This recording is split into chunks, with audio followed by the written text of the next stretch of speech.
वसल्लम के कौन से सहाबी का नाम कुरान मजीद में आया है? 5, 4, 3, 2, 1। सही जवाब है हजरत ज़ैद बिन हारिसा रजी अल्लाह अन्हो।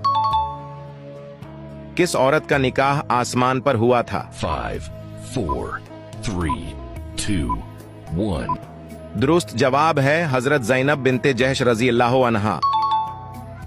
हुजूर पाक सल्लल्लाहु अलैहि वसल्लम की कब्र मुबारक किसने खोदी थी? 5, 4, 3, 2, 1। जवाब है हजरत अबू तलहा रजी अल्लाह अन्हु ने।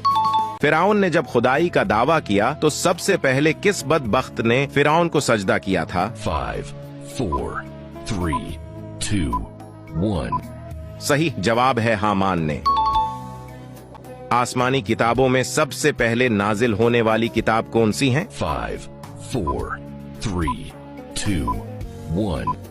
दुरुस्त जवाब है तौरात।